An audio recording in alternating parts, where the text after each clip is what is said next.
What is up, guys? I am Yuwei Pang, back at it again with another episode of the stand-up podcast. I don't know why I'm turned this way. Actually, it's just I feel like we're trying something out because I feel like the sound quality has not been the best. But maybe this is kind of unnatural. But now you can see like the side of my face. I digress. I am joined by, as usual, my producer Thomas Im, and this time I'm just going to introduce them. At this point, they've been on like every single week. It's Phil, Nicky. Simon's been on once already, and this is his second time on.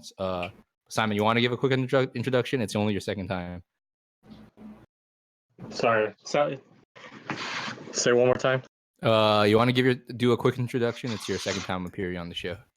Yeah, my name is Simon. I top couple events. I don't know. Playing right now casual. I've been out of it towards more the end of the season towards Char Expo. Yeah, going to Toronto, right? Or no? I looked up the tickets. It was like 400 like last week. I was strongly debating on it, but I was like, that's $400, man. Yeah, coast to coast, it's actually pretty expensive. I see that too when I want to fly over to you guys. But I'll still be going to Char. Yeah, definitely. Car Expo. FYI, you can find actually most of us are going to Car Expo. Most of the Strictly Broken team. So definitely, I know we're new, but if you're starting to become a fan, definitely come check us out. Unfortunately, I don't think Phil is going though. So if you need an autograph from Phil, I can sell them right now. You can see me at Toronto regionals. You'll see me at Toronto regionals, but I might not be playing Vanguard. We'll have to see. All right, awesome. Guys, I don't do this very often, but how was your week? How's your day been, guys? I just want to set the tone a little bit. Whoa, we got a special guest appearance. Sorry. But how was your week, guys? How's your day been? It's been pretty good. Nothing too like out of the ordinary. There's like some Pokemon Go event that drops, so I was like looking at that. But like aside from that, it's like literally whatever. Hey Simon, I heard your car got hit. How was that? Yeah. Oh yeah. I stopped. The dude didn't stop, so I was like, oh, you were in the car. Yeah. Oh jeez, are you okay? I was driving, and then I don't know. The guy wasn't paying attention. Wait, no injuries, right? No. We good. Okay, that's good. And he's paying for damages? Yeah, it's all my calls are already done. Everything's like all done. Okay, that's good. That's some free money. Just fix your car. Yuwei, how was your week? My week's been my week's been good. Today I haven't slept for like 40 hours. I've been studying. I had a couple midterms. I'm still a student. I'm a last year. And I had a couple monsters. I was palpitating earlier, and Nice. yeah, I'm also a little bit let's just say I'm here. Okay. Your heads are in the clouds a little bit, I guess. A little bit, yeah. But anyways, guys, let's not. I'm. All right. Let's just move straight into it. Okay. So last week, we talked about the Vision Cross Circuit. I think that's what it's called. Happening October 26th. So it's coming up really quick in like a week's time. Tom, if you want to move right along. So Vision Cross Circuit's happening in like a week now. So I think you can still pre-register for 10. So definitely get onto that. And it's already up there. And they announced earlier today that Solemn Vanguard and Different Fight, your favorite YouTubers, are going to be the casters for this event. So now this event feels like super legit. You got some high-profile casters. You have some high-profile players playing the event. Man, feels like Worlds, dude. Yeah, feels Different Fight commentates Worlds. He's Yeah. probably like the best commentator they could have gotten for this. Yeah, no. If it was premium, it would even be even better. Well, Who were the commentators for Worlds last year? Was there any or no? Yeah, it was Different Fight, and I want to say it was Karnataku or the other guy. It was I'm unsure of the other person. Card Protagonist. Card Protagonist. Sorry, they're all the same. So I guess the point here is now everything is looking super legit. I think the owners of Vision are actually making this event look super legit. It seems pretty good. last week we touched on some issues that I had, that we all had in regards to the event. I'm just gonna survey around now. How many of you guys are planning to play? I plan on playing. I assume most players on the team are playing, just because it's like a crazy pricing. You know, there's no reason not to play. Yeah, I haven't pre-registered yet. I'm still thinking about it. When the day comes, I might be too lazy to actually do anything, but I'll definitely like watch it if anything. I'll probably if it's streamed or anything, I'll watch it, but I don't think I'll play. I don't really trust CFA. Yeah, see, Simon, you weren't here for last week's discussion. Like, No, what are but I your heard thoughts on this? I listened into last week. I don't know. I don't just online tournament. It allows more. It doesn't allows more cheating. But like I understand a lot of what Cardfight Empire's points were, but it doesn't make you any better. That's the thing. If you're going like in the online tournament, I don't think it does. But that's my opinion. So you're thinking it's not really like credible, I guess? Yeah, it's yeah. I don't know. It's because when you're in person, you think on the spot versus online, you have an abundant number of resources that you can access. Like you can go online, just quickly check something, or you can be like Yuwei mentioned, you can have somebody sitting next to you, and like it'll be a 2v1, and like it'll be cool if I could beat a 2v1. I didn't know the other person just sucks. Like, but it's not. I don't think it's that credible. Yeah, I Simon, you want a 2v1? I'll be the guy back watching you, watching your back. Yeah, let's set up okay, guys, real talk. Let's set up a thing where I'm playing, and I'll get like 4 of you guys to be in like a separate computer and just watching my game, and then we'll fucking make me get to the finals. Oh yeah, like, let's go. Your tournament sucks. I cheated through this whole thing. Get out of here. No, I was just joking. But yeah, you definitely play different. Like I definitely notice I'm playing differently, at least in like just normal testing. But even on Cardfight area, you know, you're not playing like you would play in person. You know, you might even play better, but you might. I personally play worse. So I don't really like that aspect.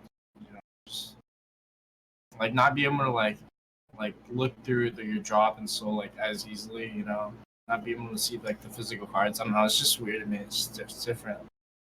Yeah, so for me, I don't actually play on Cardfight area that much, and so I feel like I might just get random game losses for like accidentally doing things that I didn't plan on doing. So like if I accidentally like put a card to like the bottom of my deck and I'm like, oh, whoops, or something like that, right? And it's just like a nightmare. Yeah. Definitely. Yeah, kind of, you know, so like you spend all this time kind of adapting to like real life tournaments. You know, you try to build some like facial. You try to represent stuff, have like a good poker face, you know, in real life card games, and definitely playing online tournaments. As a person who plays poker and plays online poker a fair bit, online poker is a very different game than real poker. You kind of are more by the book. You can't represent anything, like represent any position in online poker. So I definitely think like this online vision tournament is just a different breed. Being good at vision style online tournaments doesn't even necessarily mean you're really, really good at real life Cardfight Vanguard. I mean, the whole thing reminds me of what was Dueling Network, and playing on that on Dueling Network was so like kind of AIDS. Like you would Oh play my against gosh. bad players and like people that don't know what they're doing, and you get some people coming in commenting, and it's just I don't know, man. Dude, Dueling Network was helpful. why didn't you chain MST, man? You could have negated his trap card. What's wrong with you, man? Yeah, man, negate the effect. But yeah, so I think Simon, similar concerns to mine. So Nicky's actually playing. Phil may be playing. Maybe I just play and then just show up. But well, I don't know. 10 You USD could. is like $100 Canadian, man. I don't know. Okay, it's not that bad. I do still think it's not a bad opportunity, and it's fine to play in though. Like I'm not that skeptical on it. I do like the idea. I don't like blame anyone for not partaking in this, but I do like think this is still really cool. I want to. Oh no, I definitely root for people to play in it. Don't get me wrong, just go play, but it's just not my cup of tea. Mm-hmm. So yeah, once again, October 26th on a Saturday. Pre-register $10. On day of $15. And if you guys want to tune into the stream, They're gonna keep updated with the stuff. And yeah, your favorite YouTubers, Solemn Vanguard, Different Fight, most popular Vanguard YouTubers besides Card Protagonist will be casting the whole event. Good luck, Vision. I hope this event works out. I really do. And we're just moving straight into the next topic. Oh, it's worth mentioning before we do, this will be the first quote unquote competitive tournament where the Raging Tactics is legal, right? Because this weekend, all the tournaments, Raging Tactics is during sneaks, and next week is the Vision cross circuit, and you can actually play Raging Tactics. So maybe it's worth it for the competitive players to actually test out Raging Tactics decks in a pseudo competitive event. So there's that going for you. I think that is a great reason to play in the event. So okay, let's move straight into it, which is the next topic. Great segue. It's Raging Tactics. Very exciting stuff. As a card shop, Strictly Broken sneaks this weekend. If you're watching this and you're from Strictly, come Saturday 1 p.m. Hell yeah, Raging Tactics sneak peek. Cards are super exciting. It's worth mentioning, by the way, sneak peeks have gone worse. I don't know if you guys knew that. I'm going to slide that in there a little bit. The ratios in sneak peeks are really bad now. I don't know if they changed that for Raging Tactics, but for Phantasmal, it was like 1 VR and 1 high rarity per sneak kit. Yeah, where it used to be like 1 of each VR, right? Mm-hmm. Yeah, you used to get like 4 VRs or something. Now you get like 1, maybe like 1 and like another hit. Yeah, but it's much worse now. Like back then, you could actually crack a pizza box and like make your money back, or at least like get like a decent amount of value from it. But now it looks like the only way you make your money back is to hit like the really, really big hits, which is almost impossible. Yeah, it's worth mentioning. However, this set, once again, I think the power level on average of new sets releasing have been just incredible, starting with Phantasmal Steed. This set, like we're looking at all the cards today, I think the common feedback we all had with each other was like, wow, these cards are really, really good, and it's really exciting. And let's just move straight into it. We're gonna actually just talk about the clans, the 3 clans, Tachi, Megacolony, and Spike Brothers, one at a time. We're gonna talk about what we're seeing with it, what it's looking like to be, how it's shaping up to be. And so let's move straight into. I think we're starting with Megacolonies. Mm-hmm. And yeah, what do you guys think of Megacolonies overall, the new stuff? Okay, so the Megacolony playstyle kind of looks like riding to 3 every turn, and then whenever you ride to 3, you gain like some kind of effect, right? And also all of your, well, not all of them, but a lot of your grade 1s and 2s have like random +1s that get you your 3s, and so you can like constantly ride to 3 like pretty consistently. Your your base boss monster makes it so that your opponent might just randomly die, because it's the one where like you gain an extra drive check, and then you can Soul Blast a 3 or something. Oh, sorry, you can like mill your opponent's top deck and then gain another drive check, right? So you'll get like 4 drive or 3 drive, and then if you Soul Blast a grade 3, you mill your opponent's top card, and then whatever grade that is, they can't guard with it. And so if you ride that on your second ride, and then you mill a grade 3 from your a grade 0 from your opponent's top deck, so that they can't guard with zeros, they can just instantly die right there, right then. And you'll have 3 to 4 checks, so like you're most likely gonna crit them at least once, right? And so that's Megacolony's basic game plan, along with being Protect, which keeps it alive from random Gauntlet Buster stuff, I guess. Yeah, it just seems like it has like a lot of like, it can do a lot of like niche things. It can make your opponent like not stand all their rears. It could gain drive check, gain power, gain crit, and it's Protect deck. So I think it's like the most solid deck coming into like Raging Tactics, and it also like mills your opponent. So like against Granblue, that's just like a win con that like just has So, It's a very controlling deck. yeah. So I think it's very like special. Like while it's unlike Accel, the Tachikaze and Spike Brother, because those like focus on just like doing what Accel and Force do. They gain hella power or they reset a bunch of times. So this Megacolony is doing like a little different from what. Yeah, the playstyle is definitely different from what we're seeing in Phantasmal Speed, but like it's definitely really strong what it's trying to do. It can control you, it can mill you out, it can hit you with like a bunch of crits that's in a sense unguardable if they mill a 0 from the top of your deck. Like there's a bit of a luck factor to it, but like in general, you play mostly 0s in your deck, right? If you hit a 1, they can't guard with 1s. That's still really good. Do you guys?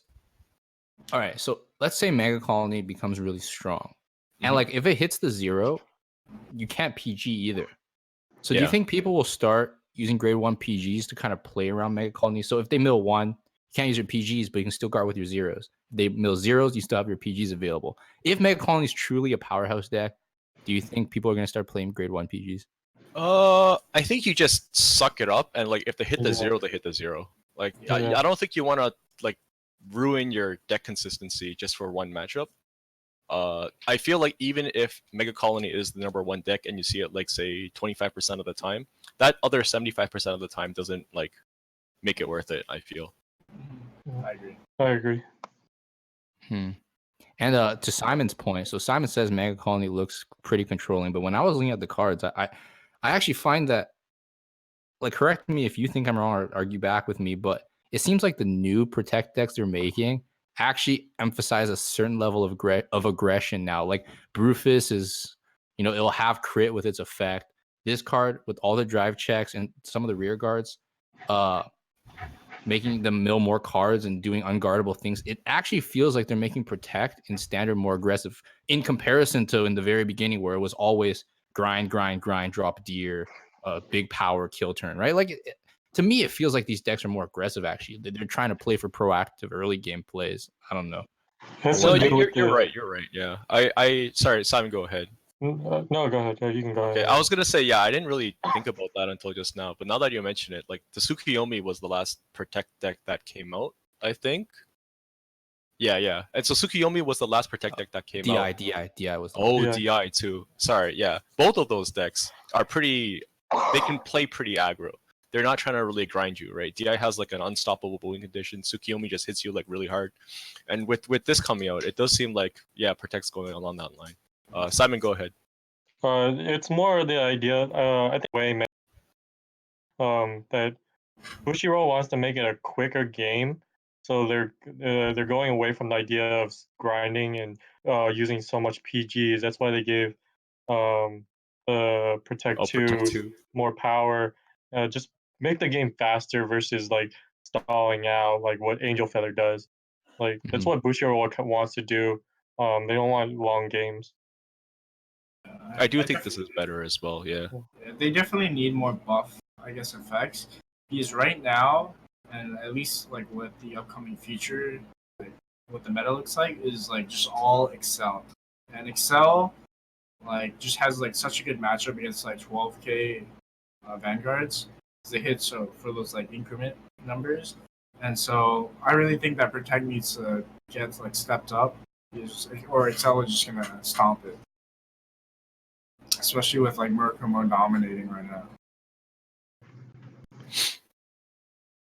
Okay, that's I actually didn't mention this at the start of the the segment for Raging Tactics, but I think we'll probably address premium at the same time we address standard. Guys, we're all premium players here. What do you guys think of premium Megacolony? And it's been a sleeper deck this whole time. How is it with this new support? What do you guys think? I don't know. Honest, I don't think they get like too many like good cards because like literally you're only changing like the rears in the deck. You're not really changing like the grade 3s or the because you still keep that one grade 3 that like Soul Blast and your opponent can't Sentinel because you want to keep that for Zoa and you want to keep the Black Ant guy for the grade 1 for Zoa as well. So you're not changing a lot. You might change like a grade 2 or grade 1, like other than that, you're not changing your grade 3s because you want to keep you want to keep Redora. That one grade 3. I'm sorry. Stag Beetle. Is that what it's called? The one that calls you from Soul. Yeah. Like that one's really good as well. I don't know if they get another good replaceable grade 3 from there, but. Yeah, I'm pretty sure it just stays like Redora, Stag Beetle, and the Ant guy, like Undershakes. Any other thoughts for premium Megacolony? It might not be the most interesting. Yeah. It's definitely like a big sleeper deck. Big sleeper deck. Yeah, I mean, not a lot of people play this at all. Yeah, so like how like, when you're just like dark face trolling people, like how good do your rear guards have to be for you to change up the game plan? I think right now premium Megacolony is like always just dark face trolls that will kill you, right? That's the game plan, right? Every time. There was actually a couple Megacolony DJ decks at Houston. So that's like some spicy stuff you guys can test. You viewers at home. Okay. Any last words about Megacolony before we move into the next one? Not all right. Yeah, I don't think Sounds so. good, guys. Yeah. Let's move. Spike Brothers. Yeah, it's called Spike Brothers. I was checking the itinerary to see what we're actually doing. Spike Brothers. Okay, so standard Spike Brothers. I actually played this. This was my first standard deck, Spike Brothers, and man, when it first came out, it was like really awesome. I think it had like you can thin the deck. It reminded me of like Premium Blue Art, where you like thinned your deck, hit a bunch of crits, and kill people. The new stuff, does it still follow that old play style? Are we looking at a new type of Spike Brothers? Yeah, you're not really thinning the deck per se. You're just okay. So here's the main thing, right? Your main grade 3 will now move your force markers around to whoever's attacking for Soul Blast 1. It also has a +2 effect. You like +1 on not hit, you draw a card, and then on not hit, you also like blow up one of your opponent's guys. And so Spike Brothers has a ton of value right now. So they have the grade 3, they have 2 grade 2s that like just +1 on play or more. Because there's that one that's like on play, counterblast 1, ditch a card from your hand, check like top X equal to your Vanguard grade, and then call that amount to that board, right? And so they have like a lot of fuel now, which was an issue before where like you didn't really have a lot of +1s. They also hit even harder now because they just have like more like power up support. And so if you kind of look at what they had before and what they have now, basically they have a lot more of an advantage engine where they just gain cards. They hit harder because they can now move their force markers around and like basically gain more power off of rearguard effects. And I think that's enough to actually make the deck like really powerful and scary going forward. Yeah, I think it now like retires a lot more rearguards than it did before because I'm reading like Bad End Dragon right now and it just retires a whole column. It's crazy. And you have like a bunch of like on hit, not on hit pressures. And so I think it all like the retire just it just goes really well with like the big power plays. Yeah, you could just run your opponent over like really hard now. It's actually kind of scary. Definitely a scary deck. Yeah. With bad Simon, sorry, do you have any thoughts? No, I just like the idea that it's pushing towards force ones, using Mhm. old markers versus the new ones. Actually, that being said, so there's that new grade 3 that can like move your force markers around, right? Mhm. If you play Force 2, you can move that Force 2 around to all your rearguard circles, and all your guys are swinging for 2 crit at least, and that's actually really funny. That's If you that's go kinda like first, the you game. could like destroy your opponent with that. Just saying. Oh, Yeah, oh definitely. yeah, that does work that way. Especially on grade 2, because you can just get a full field for like counterblast and just rush them down. And if they go to 4, like on your grade 3 turn, bam, force 2, you really have to go to everything. It's pretty Yeah. crazy. So you Yeah. can kind of chase them like that. Yeah, okay, that's actually really interesting. Yeah, you can do like, yeah, if you have bad end dragon, you can basically make like, say your opponent plays early game and he pays a lot of counterblast for like a strong early game. You can go like 3 face down counterblast, attack with bad end dragger, 3 crit, half to guard, do another one, half to guard, and then at that point they have no counterblast to play the game, right? They can't play the game. You can just do that over and over and over again. But yeah, I think bad end drag. What's it called? Bad end. This card's actually not on our screen, but it just has passive crit. So if you go force 1, you can put like a lot of pressure on your opponent because then if you have like this on one column and another one, you can always make him be like 40, 50k, right? So 40, 48. So it's a really good number. Yeah, I think. Do you play any of the old cards? Do you still use the I feel like you play the old grade 2 and old grade 1, the counterblast, and like you get top X amount depending on your band. Yeah. I still think you play those cards, but I think the grade 3s completely changed. I don't think you run any of the old grade 3s, and you might run like a few of the old grade 1s. Yeah, you definitely play the cards that still cycle back your stuff. Like Yeah. what was it? The grade 1 that cycles back. Yeah. the football guy, right? The green football guy. I think What it was was it? Wonder Boy, maybe. Yeah, Wonder Boy. That one like Yeah, draws you Wonder over. Boy. Yeah. There's also like High Speed Rocky or whatever his name was in the Yeah. grade 2 line, and like the Juggernaut in the grade 3 line. I've actually seen some lists play no dragger, like no bad end dragger, and they just play like more of the old stuff. I'm not really sure what's optimal yet. But I feel like there's a lot of room to like play around and experiment with this deck, Yeah, which they is really definitely good. have way more cards than before. You know, Yeah, this is, yeah. I think their second wave of support. Yeah, So this is their that's- second wave, and like everything's so strong. Yeah, It's so really that's, good. That's really Yeah. good for the deck and a lot of respect for it. So one card that's showcased up on the video is that card, the grade 2. It's I don't know the exact effect, but basically if you're on a grade 3 Vanguard, you counterblast 1, ditch 1, call up to the top 3 from your deck, right? You have to ditch 1, right? It's part of the cost. Put it to soul, yeah. So, Put it to soul, yeah. So wow. The card Wait, is it's go to soul? That's even better. That fuels your like new grade 3. mhm. The guy on the right, yeah. this card is Ooh. actually incredible. Like this card makes Bad and Dragger so live.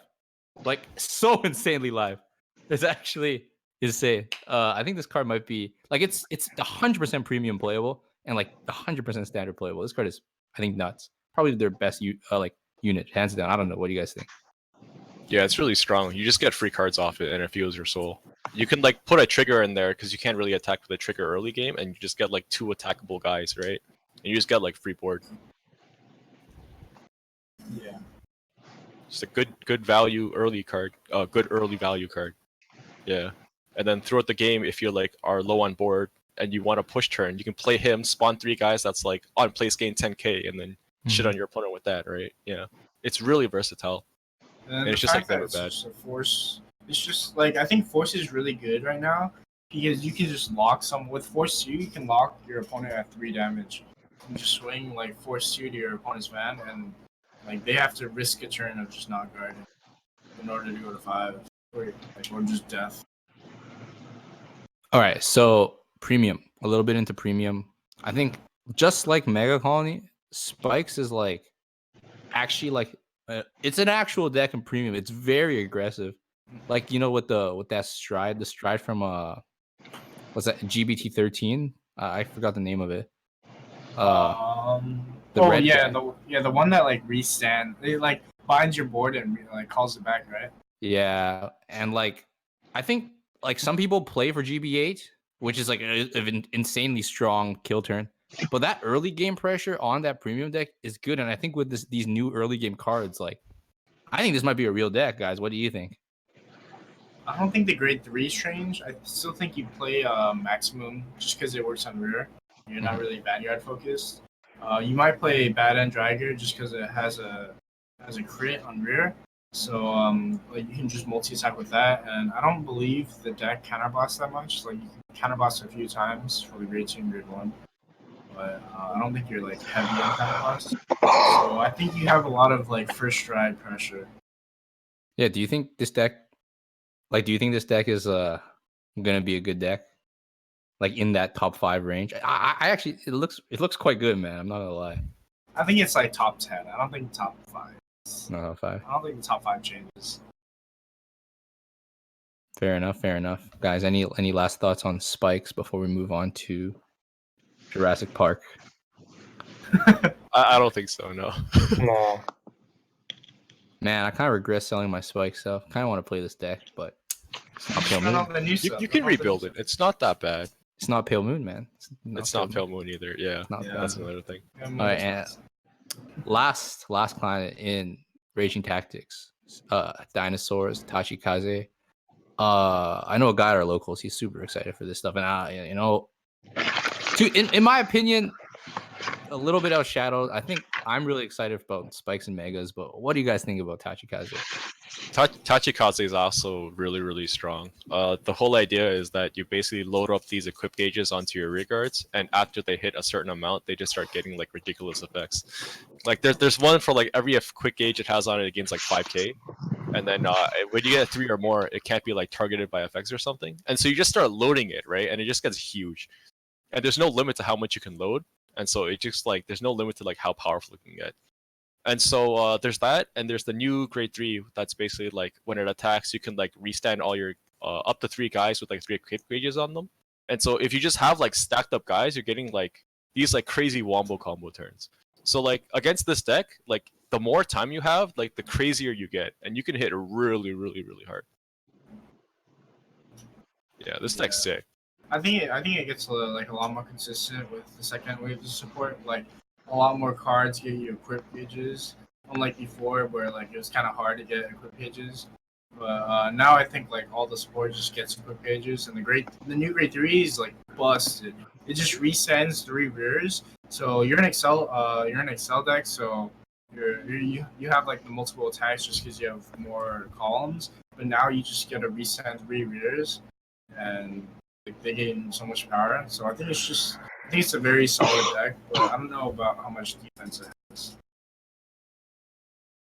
Yeah, I think it's mainly based off of offense, but the offense is so strong that like you might just kill your opponent before they do anything to you, and so I think that's the idea. Because like say you go first ride, right, and you have like the optimal setup where you can actually get 3 equip gauges on your whole front row. That's really goddamn hard. But say first or second, right, and then after that you'll have like, if it's your first, you'll have 7 attacks, and they're all going to be huge. If it's your second the grade 3 turn, so you have the other Accel circles, so you'll have 1, 2, 3, 4, 5, 6, 7, 8 attacks. And 8 huge attacks is actually like really hard to guard, and you'll just like kind of die. Yeah. But the big thing is that if you leave this deck alone and like you don't really pressure it and you can't deal with its board, you're gonna die like really fast. So Narukami is gonna put this deck in check because like it just has like front board wipe, right? Mhm. Yeah. So like against Narukami, this deck's gonna have a hard time, but against like everything else, it's gonna be like pretty darn strong. Hyuga. Yeah, Hyuga. That's another. Hyuga. Knock, Yeah. knock. Hyuga here. Yeah, anything that could like board wipe, control Shadow Paladin, the version that runs like Oh, the PVD. yeah. that can like kind of shut it down. But one thing to note is that Anger Blader, the new VR, it can retire card on the board, and it's not like a once return thing. So you can kind of control board. You can retire all those domains, those pesky domains. So you can't keep busting. My question is, so it seems like the best way to get equip gauges is always, you play down the grade 2s, you go aggressive, they attack, they get the equip gauge. If your opponent just goes rear to rear, like, doesn't it get pretty hard to do your game plan if your opponent just goes rear? Like, I know you're saving damage and like you're actually getting pretty good guard value, but like if you can never, like, is there other ways to get equip gauges besides attacking with the rear guards? I think there's ways where you can get like 3 equip gauges on one guy on like one turn. That shouldn't be too hard. It's if you want like 3 equip gauges on like 3 different guys at the same time. That's when it starts getting difficult if all your opponent's doing is swinging at your rear guards. But then in a general game plan, if you have like rear guards out and you're not really taking damage from your opponent because they're slapping at your rear guards, and you can build like that one guy with 3 equip gauges every turn, I think you'll just kind of slowly run them over. And so you won't do like your like Omega Powers turns, but then you'll still have enough like fuel to slowly run over them, especially if they're not hitting your face. I'm reading the new grade 2, the triple R. I think it's on the screen for you guys. Sweeper Kranta, whatever. It gains 5k. I think Philip mentioned this earlier. It gains 5k for each gauge on it, and that's not like during your turn only. It's continuous. So like it's gonna be like way beefier than a normal rear guard. It's probably gonna be at like 24, 29, 34. So your opponent can't really swing at this card, and it can't be chosen. So it just shouldn't be stuck there in the front row. I forgot all about that passive power. I forgot it wasn't only during your turn. Yeah, That's what makes this card like even scarier. Yeah. So this is actually like a crazy card for Tachikaze, especially because it cannot be chosen by like hard effects if you have 3 or more on it. So it's just stuck there. Like nothing. Your opponent can't do anything to it. That's really. They have to either Hyuga you or they have to what's that other guy? Hyuga or Gauntlet Buster. The ones that don't target. Oh yeah, that's true. That's I think the only realistic way. Mm-hmm. And Simon, you got any thoughts on dinosaurs? I just like the one hella buff grade 3. What is it called? Trying to find its name. The one that's hella buff. But you can't. Or the 27k. Oh, the 27k grade 3. I don't like that card. Yeah, but how do you ride it? Is there a way to ride it? You can't ride it. In premium, You can't ride it in standard for sure. Oh, but in premium, It's rear guard only. Yeah. Oh, there's some spice going on. Yeah, but it's a really big beefy rear guard. Yeah, 27k. Yeah. That's I don't think you play this in standard. In premium, you can try to scam this onto your Vanguard. I don't know how consistent that is, but I was told that it's doable. Yeah, that's the only Yeah. card I really like. That's if you can get that on sitting on your Vanguard, oh my god, your game's over. Game, dude. Easy peasy Ezel matchup. Wait, there is a premium way to get it on? There is a way? I was told. Yeah. I don't know the actual way. It's Yeah, I don't actually, know the way either. Tyler was testing it. Yeah. it's really troll. It's really hard. But Do you know how? no, cards? Tyler like kept on mentioning it. I was like, Yeah.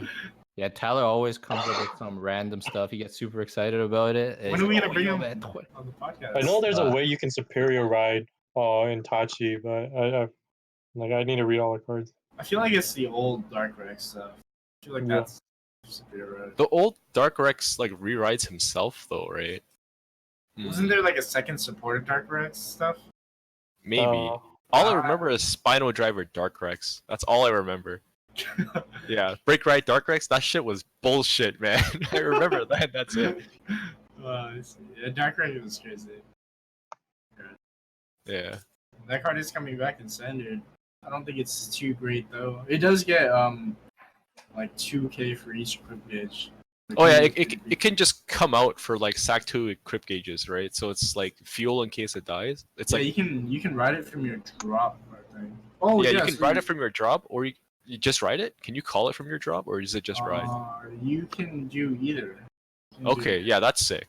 Yeah, but the thing is, you can't ride that turn. But the thing is, if you don't have a grade 3 in hand, yeah, and like you want to get another Accel circle, you just do this, draw a card. That's Yeah. pretty good, actually. It, Solid card. like I like the idea of how it can just come out like out of nowhere as an extra attacker in case you need one too. So like if your opponent keeps blowing up your board, you can just get it back in some way. Yeah. Sure. Yeah. Well, I guess the two main board wipes don't send your guys to the graveyard, so Oh. it would have to die through some other means. Yeah. When it's in there, you can use the skill. So. All right, guys. Any last words about Tachis? Yeah. Well, okay. Here, let's just move right along. Out of these three, Okay. which one? Let's power ranking them. Let's power ranking them. So, you guys go right ahead. I am actually. I don't actually know. Okay. So. Yeah. No, Rock. I know what you mean. It's hard to say. Just given these three, but I feel like the strongest deck out of the three is actually Tachikaze. The issue is that it sucks in the meta right now because everyone's playing Hyuga, and everyone's playing Gauntlet Buster, right? And so you lose to like a pretty decent portion of the meta. Like you have a hard time with them. If it wasn't for those two decks though, this deck would be really, really strong, and I think it would just like be played everywhere basically. After that, I think Megacolony is the most played over Spike Bros. Is more played over Spec Bros. I think the idea of having like really, I think people just don't like playing Spec Brothers, to be honest. I'm not really sure. Dang, dude. Because that deck's pretty strong. Yeah.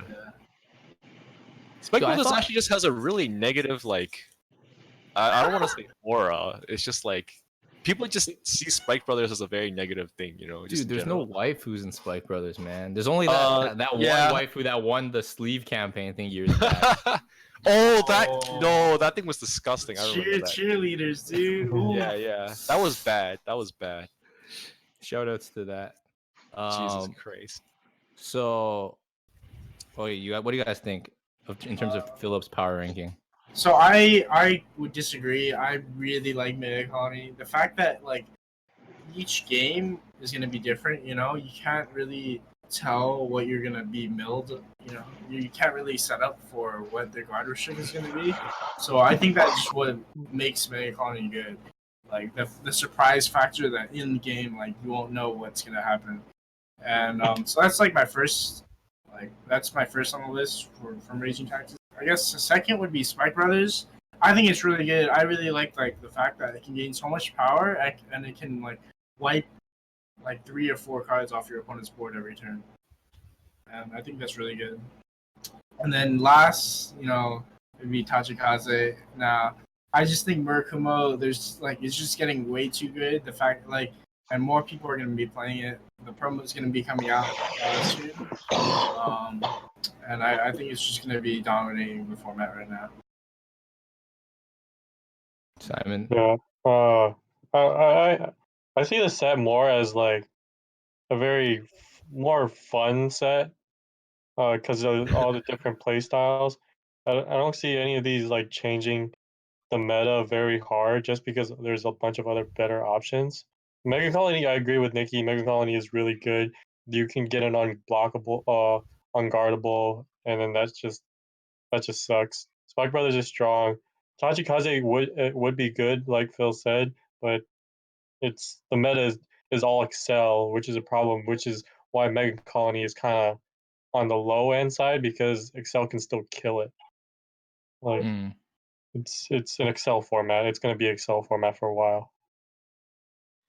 All right, so let's do the overall meta power ranking. So with this in consideration, along with Phantasmal Steed that came out before, let's talk about our top 5 post raging tactics.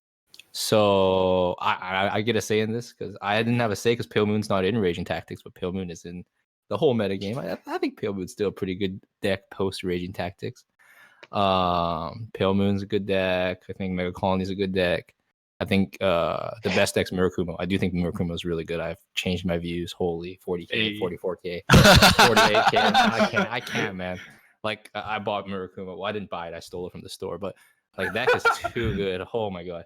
So Murakumo, Pale Moon. I think what's it called? I think Megacolony is actually going to be meta relevant. I think it's going to make top 5.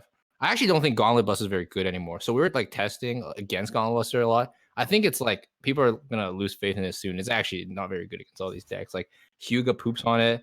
Pale Moon, like if like Gauntlet Buster goes first, they can only do 3 damage. So then Pale Moon goes to 5, and then they'll just kill them. Like they get 2 turns worth of Luke here, and it's over. So I really disagree with that. Like I really think Pale Moon like has no chance against Narukami. I played that match, and I hate my life playing. Really? playing that matchup. If they go first, you guard early. How can they kill you by only doing 3 damage? Because they go into the guy that just restands if you have no board. Yeah. Tonics. Yeah, and they just if you're not taking damage, if you're like staying at 0 damage, then they're just gonna keep free restanding, and the moment you take 1 damage or 2 damage, like they're just gonna go Gauntlet Buster and swing for lethal.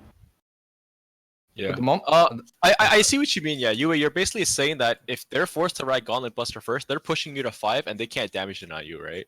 Yeah. But if they can damage deny you by going into the tonics drill, that's a different story. I mean, generally you don't ride Gauntlet Buster first, anyways. If I see Pale Moon, you're not gonna have the majority of the time they're not gonna have a board, right?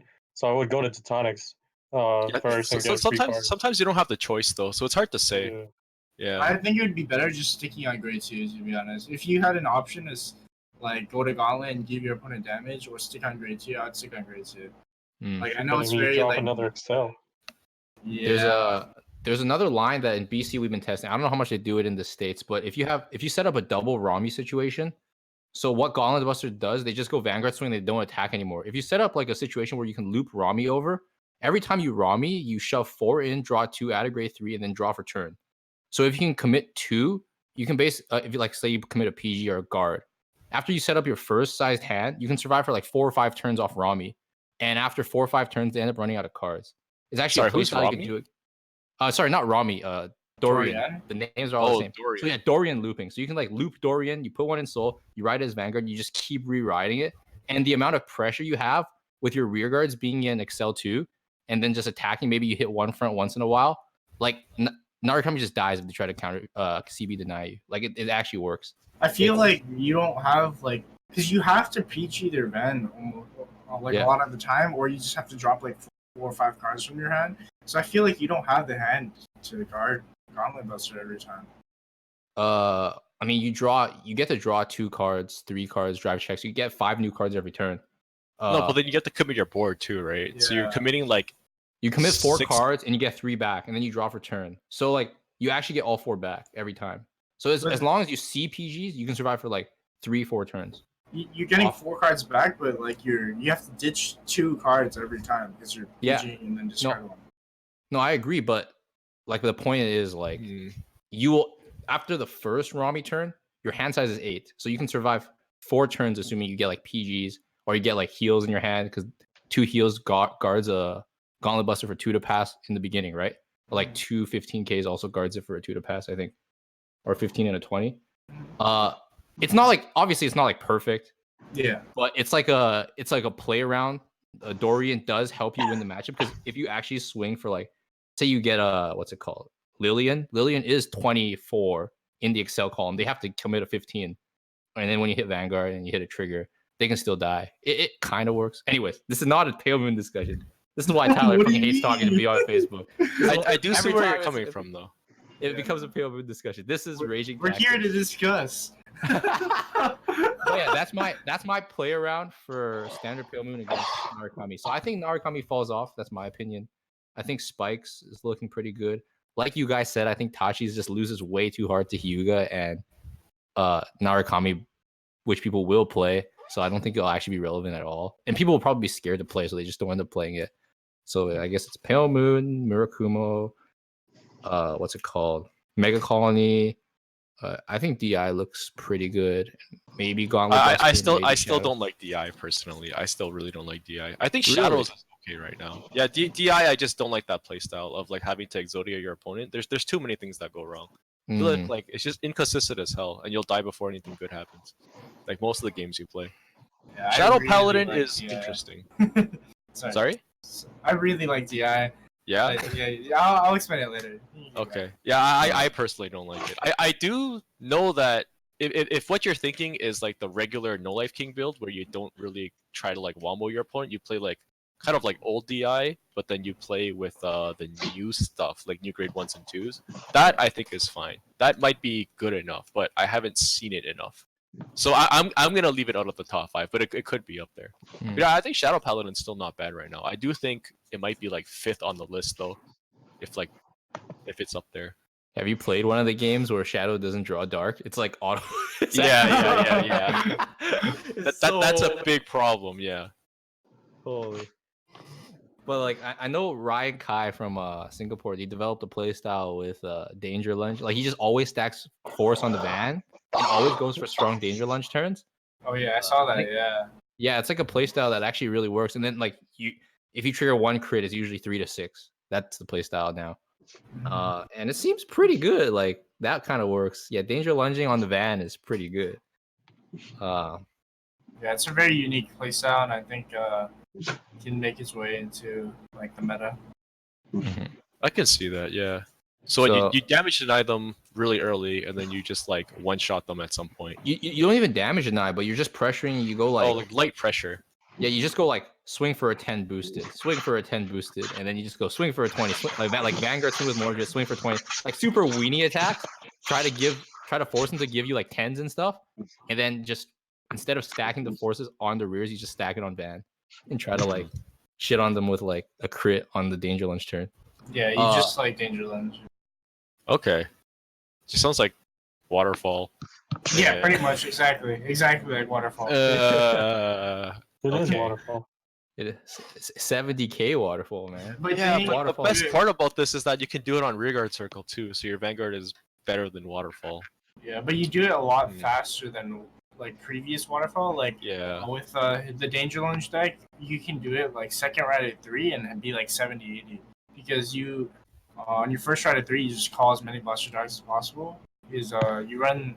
I think there's a grade 1 that like rests a column and you call a card from your drop, something like that. So you can end up calling like a Masquerade or like even a Blaster Dart, and so you just spam like Blaster Darts first ride, and you try to get as many force markers as possible. And on your second ride at 3, you probably have like 3 or 4, like even 5 maybe. Okay. This does feel like more of a meme deck than anything. I'm sorry. I'm not sure. It's unique.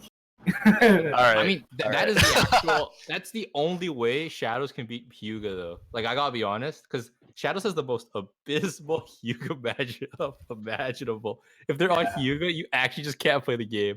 And this is like out because you don't need Blaster Darks anymore after the first grade 3 turns. So. Yeah, that's where PBD comes in. It actually helps that matchup. Okay, man. Okay, man. Where's my numbered PVD? Anyways, you guys have any updates to my list? So I think I threw out Pale Moon, Hyuga, Megacolony, Shadows, and DI slash Narukami. So what do you guys think? I really That's think pretty close. Narukami. I think Narukami like stays in the meta. Like, I haven't really tested it with the new stuff, but I think Narukami is just a good, I guess, anti-meta deck. Definitely Hyuga's best deck right now. Pale Moon is definitely an interesting deck, but I don't know. I really hate the Narukami matchup, like I said before. But yeah, I think Megacolony and Spike Brothers are really solid decks coming into the new meta. Mhm. I really want to see a lot of that.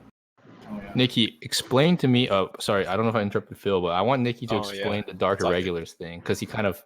Oh kind of yeah. Low So key.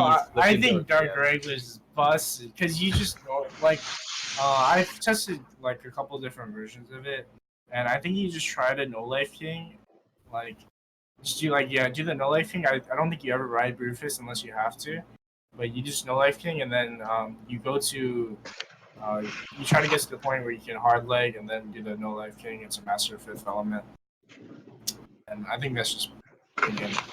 Like, just No Life King. I think I'm just really biased.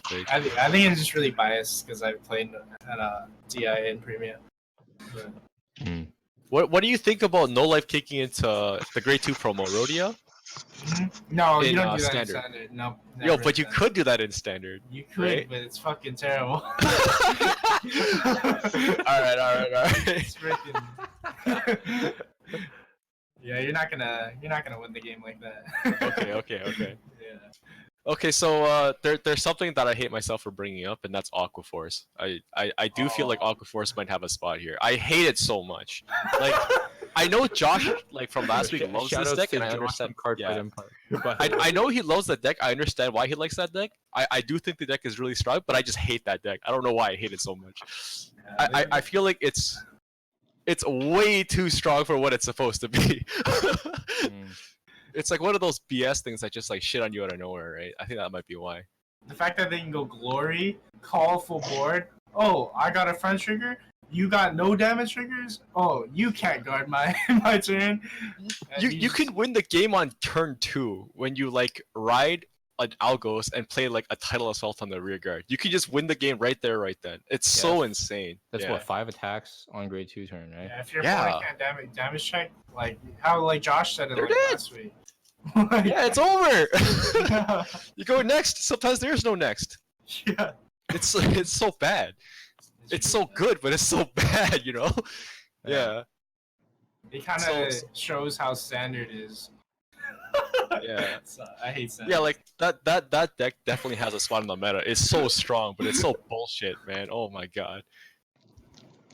Simon, do you have a like top 5 right now? No, I agree with Phil. I don't know. You cut off a little. It's okay. I agree. Aqua Force should be up there. I just think any Accel deck should just be the top 5 right now. Any other deck that just can't generate multiple attacks right now, and Accel 2 is just making this game too broken. Yeah, I really think. Sorry, go ahead. I really think that like it's really funny because Accel is the best deck, and the thing that counters Accel is Accel. so it's just everything is just counting each other. As of right now, yeah. I was actually gonna say Ezel right now is also really strong, but nobody's playing it. Is it strong? You can. I think it is. If the Howl combo is really strong, you can get the Platina super easily, and you can just like so. Remember the thing where people were complaining about Premium, where like your opponent can get 1 billion attacks on you before you even ride to 3 and you're on Grade 1? They could do that to you in Standard too. And it can look really bad really quickly. Like similar to how Aqua Force can open up 2 cards and you're dead, right? Like, they can open up 2 cards and you're dead. I just feel like gold is really good just because you can do that, but the fact that Murakumo can just board wipe and then do the same thing back at you is just, it really sucks. The other interesting thing is that if you're on Platina Ezel and you play like not 12 crit, you play 8 crit, right? You can just keep swinging Platina at them if they're at like 4 or something. And then you can just like, in a sense, like not really damage deny it, but you can force them to guard hits that they really don't want to, and then start swinging at the rear guards if you have to too. there's a lot of interesting ways to play around it. Sure. I just think it's something that not a lot of people have really looked into yet. I've seen this deck like do really well in Japan as well. I have it right now, and I think it's sweet, but I've never actually played it in a tournament yet, so I can't really say. But I think the deck has like some crazy amount of potential that like no one is actually looking at right now. All right. Okay. So I guess big wrap up, a common, wrap up that we see. Everything is good. Everything. It's not just that everything is good. It's that everything that has Accel in that top left under the grade is good. It's standard. It's standard. Oh, That's true too. We should touch on. Does this affect premium at all? My initial answer this set is no. This set no. No, This set no. doesn't TI allow- is just best deck, Ezel, high rolling people, and bam, tier 2. Just tier 2 decks doing tier 2 things. Yeah, it's the same Pale shit. Moon, though. But Pale Moon premium. Pale Moon. That is hasn't good, changed. though. It's not even in the set. No, I think it's a very solid deck. Yeah. All right. So premium stays the same. Standard, we have 2 new players. We would have 3. Tachikaze would be good if it doesn't get just completely blasted on by 2 decks I that do are- think it's still good. All it has to do is never run into Murakumo or Gauntlet Buzz. Yeah, but you can't go into a tournament and be like, yeah, man, I'm gonna I go in feel this tournament like- and I'm gonna do well because no, I'm not gonna play against a single Gauntlet There Buzz. are decks there are people that have done that, dude. Shout out to 7 C's player in 2017 that played me in finals. It's happened before. And it can happen again. Eric Bolt. Shout out to him. Didn't play I some think- finals this week. Okay, I'll reshape what I just said. I think there's no player who's like on a team or like looking to go to a tournament to win who's willing to play Tachikaze. Because the only reason you'll play is because you love dinosaurs and you have like a hard on for dinosaurs. Hey, Jared loves dinosaurs. Shout out to Jared. Yeah. Oh yeah. Yo, Jared might play this, you know. No, he got 3rd last year with Tachi. Dude, Jared's gonna prove you wrong right now. Or He's second, gonna, I forgot, he's was gonna it get third or first second? Carrot. Yeah. Jared Carrick's will first place Collier right now. Oh. Muddy Dude, I'm bets telling you. right now. Tachikaze, dude. That's how he made it to Worlds last year. He'll play. Yeah, but Tachi was actually good when Jared played last year, right? Did Like, he actually really? good. No, did he really he's top with still Tachikaze? Standard. Yeah, that's how he got to Worlds. Holy shit! It was good, but it wasn't one of the best. It was like a fairly Jared's solid choice you extremely could have lucky. taken. It was I just exposed him right there. Dude, his Alright. gauges were perfect, man. They're like how, and Hey, he has man, it's PGs just- all the time. What are you gonna It's do? standard. What can you do? All right, Oh, before this gets- you know in Buddy Fight, like way back, there was that guy who was like the one who controls the gauge controls the game. You know what I'm talking about? Oh my god. Oh my Yeah. All right, before this gets, I'm gonna slow it down before it's too troll.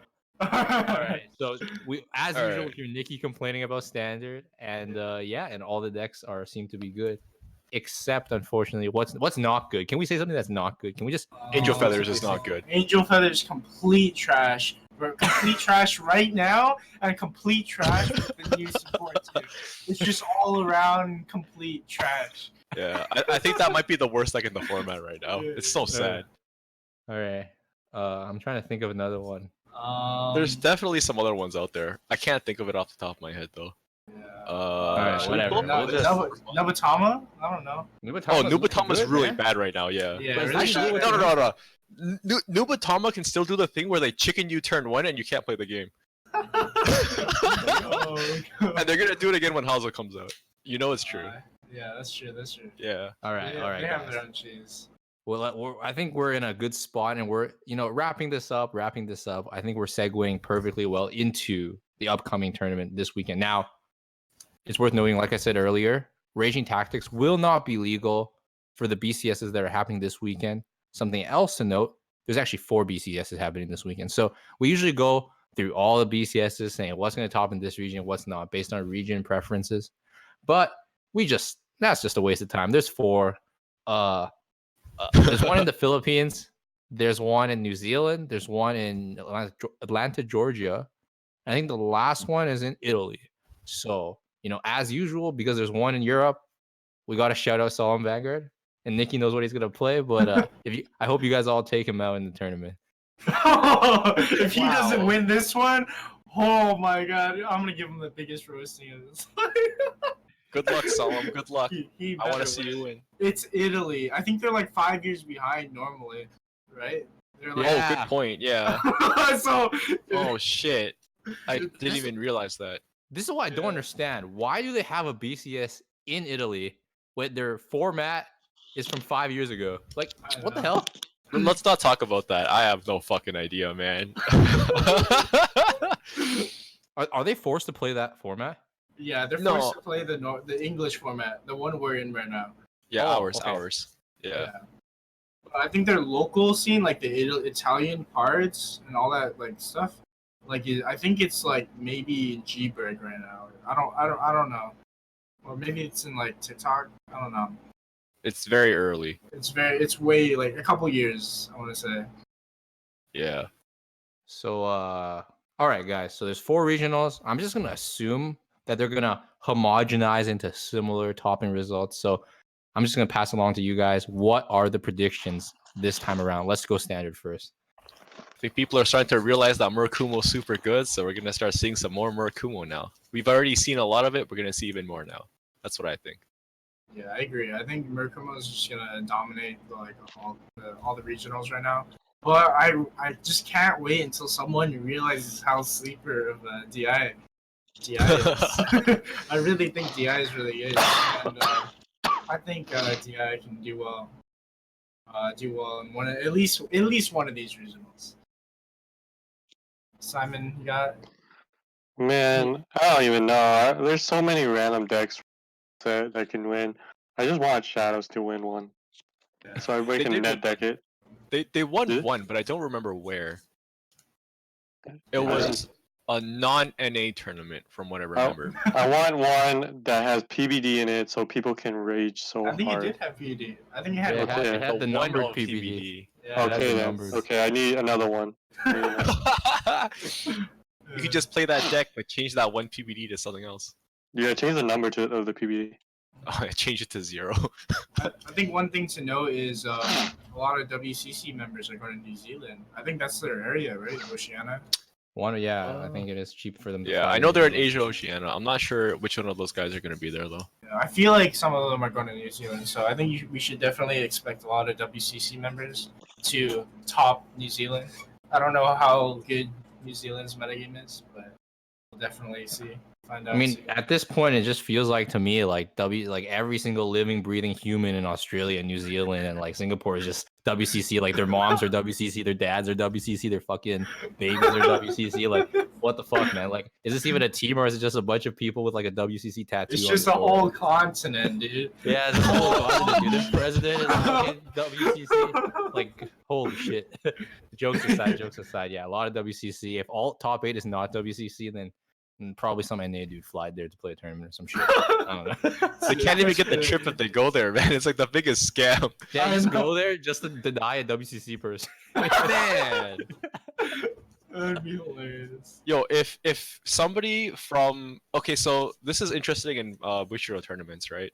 So the sponsor invite will get passed down up to 4th place, right? So if first place can't go, second place will get it. If first and second can't go, third will get it, so forth, right? That means that if non-regional players take 1 to 4, no one gets the sponsored invite. Damn. Wait, I thought it doesn't pass down. I thought It passes down. No. So non-sponsored invites will not pass down. Sponsored invite, that one sponsored invite for first place will get passed.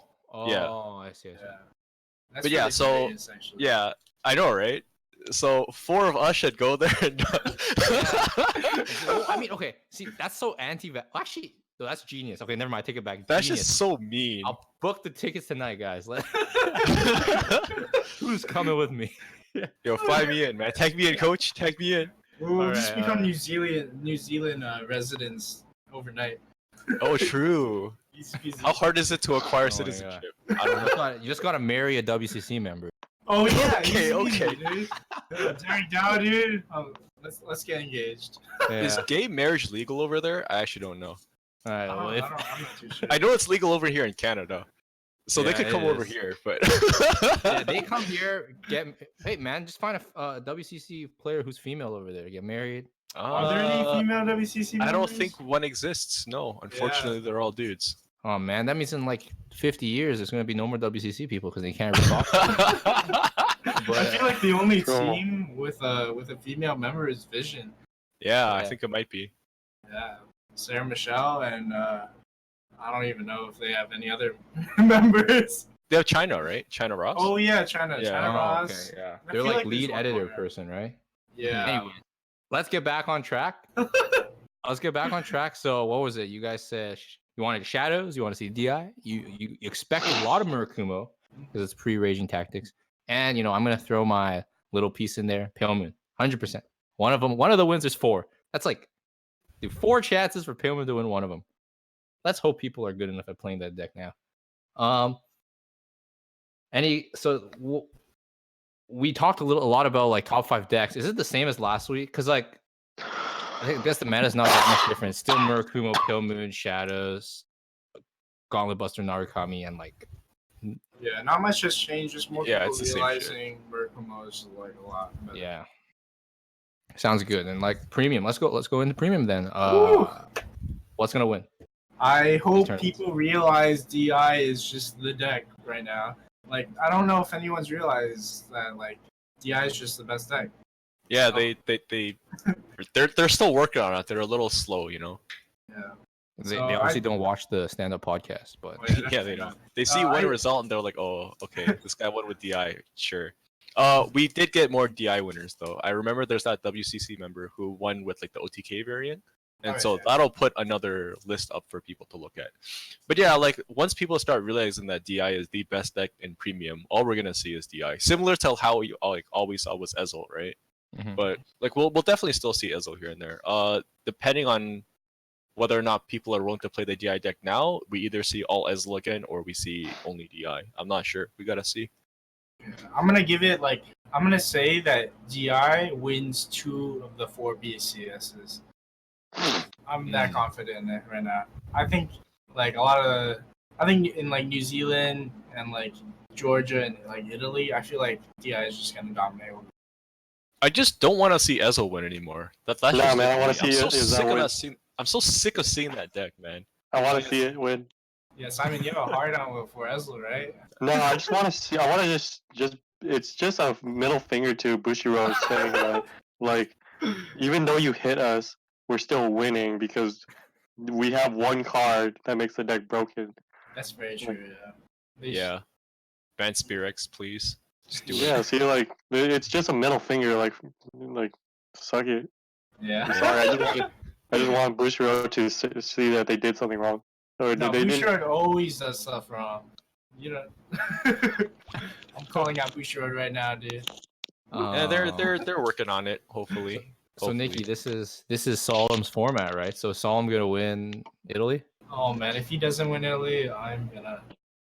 Dude, Solemn, man. if you don't win Italy, you have to come on the stand-up podcast so we can interview you. Oh yeah. Okay, let's. But okay, here's my thing. Here's my little take. So I don't know if you guys know this. I'm actually just gonna leak this, but the way DI decks are built right now, some decks that have those strategies where they completely counterblast deny you and have like a really strong kill turn can completely shit on DI. So what comes to mind is what's it called? The Pale Moon deck that loops the cannon man. Oh, infinite loop, yeah. Yeah, infinite loop Pale Moon and infinite loop what's it called? Infinite loop Spike Brothers. These decks actually shit on DI. Like DI loses to those decks. So and right now DI decks don't play Bobo. So what do you guys think of that? If people are actually expecting a ton of DI at these tournaments, you might see a lot of the people just bring in these troll one-shot decks because they actually wreck DI right now. Nicky, what do you think? I definitely think that they do have a good matchup, but the thing is, they do have to get to, like to that point where they're playing a lot of DI. If they play 100% DI, yeah, they can definitely win, but they're not going to play 100% DI. They're going to play Ezels. They're going to play a lot more normal decks. Not everyone plays the best deck in premium. So Ezel definitely like kind of shits on these damage deny decks. But I think it can do something. Like I think it can. I think it can do well, but I don't think it can win. Like win at regionals, just because Ezel is just still like a dominating deck. Mm-hmm. Yeah. So Yeah, the moment. sorry. Yeah. The biggest thing off of what Nicky said, like you can beat the best deck, but can you beat everything else? And if the answer is no, then that's too bad. It's not a good tournament deck. Yeah. Unfortunate. So DI is the powerhouse. Then we got DI's powerhouse, and we got the Neo Nectars, the Gold Paladins, maybe occasional Luards. What else are we seeing? Maybe these troll decks. Like I definitely think we're gonna see the Spike Brother deck. Well, Sorry. It's possible. Yeah. There's a bit of wind coming from Simon's side. oh Simon, what's going on, man? Simon, are you ASMR good? a bit earlier. So he's just trying to find his charger. Everything's okay. Okay. All right, it's fine. But yeah, anything else that you guys want to add to this? There's one little thing. Okay, so we were just talking about just now about trying to beat the best deck, right? Do you guys remember that Chaos Breaker deck that came top 8 at some point? Yeah. I don't remember what tournament, but it was a tournament that he was expecting a lot of Neo Nectar, right? I realized this like way after the fact. What if that Chaos Breaker player was playing that deck targeting specifically Neo Nectar? Because that deck is actually pretty good into Neos, I think. You lock the front row, they can't play the game, right? So this, like, everyone was just like Chaos Breaker, random top, whatever, who gives a shit, right? But what if this guy was actually like secretly a genius and just beating the meta? But I think that's a very, very big possibility. But Neo's not good anymore, so it's kind of like you're beating. Neos like, aren't like. Yeah, so it's irrelevant now, but for that one tournament, it was super relevant. Nicky ended up beating him out, right? Yeah. Yeah. Actually, I disagree. It was the week before. So the week before Phantasmal, where like the ban list hit and Aerial Seed was the only set that came out. That was like the one. I think we saw it in I forgot what regionals it was, but it was like all Neo Nectar. I think there was like 6 Neo Nectar in that top 8. Yeah. That was like the time to play Chaos Breaker.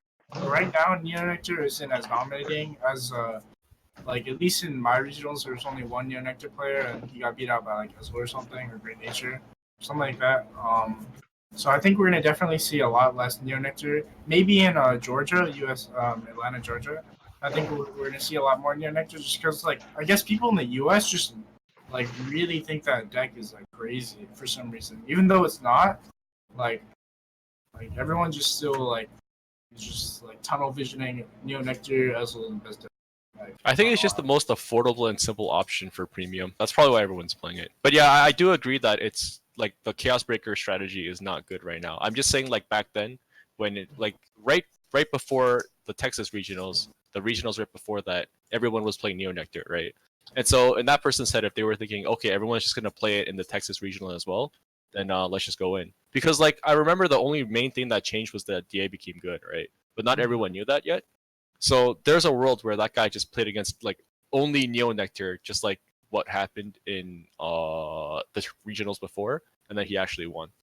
Yeah, it's interesting to think about. Yeah, I definitely think that deck is a really good deck if your opponent does not know what to do. If you're like, because a lot of people haven't played against Chaos, like myself included. Like, you know, who knew that deck was gonna be in like the top 8 or something.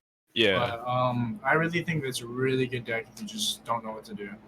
And so I think it can maybe top again, but I don't know if it can ever go to like finals. Yeah. All right. So we'll see. That deck is. I hate playing as that deck. I gotta be honest. Like Chaos Breaker? Yeah, it's frustrating. Okay. With the new Harry Stride, the promo one, it's GG easy now. But you know, before that came out, oh my god, it was actually cancer. Yeah. But Does Harry Stride put lock cards back? It puts Locked Zone back. Oh, bust. Oh. Like it's actually free win against Chaos Breaker. You just suck up the zones and then. Yeah. Okay. Actually, okay. But yeah, that's it. Just to sum it up, standard we're looking at, you know, same as before, same old. It's not Raging Tactics once again, guys. So you're looking at all the Phantasmal Steed decks, some Bermudas, some Narukami, good stuff. And then for premium, expect DI powerhouse coupled with Ezel, Neos, and some DI counter picks. And yeah, wrapping it up, guys. Honestly, that's it for today's episode. Last week we didn't have any regionals, so we'll keep it relatively short, relatively concise. Any last shout outs or words you guys want to say? Solemn better win, man. We've been testing. Now we gotta put that testing to use. Yeah, best of luck to Solemn. You can pull it off. I believe. Yeah, and good luck to WCC. I think Stallworth from last episode, I think his regionals is Georgia. So I think he lives around that area. So maybe you'll see Aqua Force win again. Who knows? It's possible. And then I don't think we mentioned like players in the Philippines. I don't know that many players in the Philippines. Maybe I don't know, W Slasher. That one YouTuber, maybe Hilltop. I don't know. Does Philippines get 2 regionals like a season normally? I'm not I sure. think so, but I'm not sure. No, I don't think so. No? No. Simon, any last shoutouts? You were off for a bit. no. You were like, no. Just good luck to everybody going. Events, man, it's hard out there. Shit. I know Atlanta. I know. I was trying to go to Atlanta, but I think it's too. It's expensive, man. I was thinking about going too. It's expensive. Yeah. I want to give a shout out to Vision. I know I would bash on the Vision Cross Circuit, but it's a good thing that you guys are doing. And the owner, it's good. I think your head's in the right place. So good luck with that. Like at Strictly, we definitely aren't doing any of this anytime soon. No leaks. We might in the future, but the fact that you're doing it so early is actually, good pat on the back. And I really hope it goes well. And if you guys haven't signed up yet, pre-registered, definitely do so. Link will be in the description. Hopefully we can get him on here. Yeah, we're looking at it. We're looking at making that happen. Guys, any final words before we sign off? This whole episode, you didn't plug anything about stand-up into your podcast. I just realized. Really? I didn't say this is you the haven't stand-up said it podcast? yet. No. You haven't said Oh. that on Strictly Broken TCG. You can use code stand up with an exclamation I don't mark. think you have Sign like off. the past like couple, so I think we should plug that in. All right, guys, listen the fuck up. All right, hold on. Family show. All right, Family guys. show. You want the best prices on the internet. Go get your fucking laptop, open it up, type www.strictlybrokentcg.com, go to the Cardfight Vanguard section, or put some cards in your cart. You don't even need to put good cards in your cart. Put some commons in your cart, and then use the code stand up with exclamation mark all caps, and get 5% off those shitty commons. Or you could actually order good cards. Or do you have Raging Tactics splits? Yeah, we still have Raging Tactics splits. Yeah, get that Really good Megacolony, okay. baby. Yo, do you guys have Bang Dream 2 on for sale? Sold out. No leaks. Sold out. Whoa! My phone's ringing. Someone's too excited to get some Raging Tactics. That's me pre-ordering Bang Dream, man. Answer the phone. But yeah, our prices are in Canadian dollars. Some people have PM'd me on the YouTube channel. They're in Canadian dollars. So when you see like some US sellers selling it for 100, if we're selling it for 120, that's still cheaper because it's in Canadian dollars, man. Learn your conversions, learn your multiplications, man. It's sorry, cheaper. I do think 100 US, 100 Canadian is more than 100. No, I meant like 100 USD, 120 Canadian. Because is 120 Canadian less? Is what I'm saying. 120 Canadian is less. It's 132. 100 oh, you're right. Yeah. Okay. Yeah, Canadian is too expensive. I got you. And with this little math lesson, let's call it a podcast, guys. Thank you guys for tuning in, and we'll see you guys next week. Peace. Later. Ooh.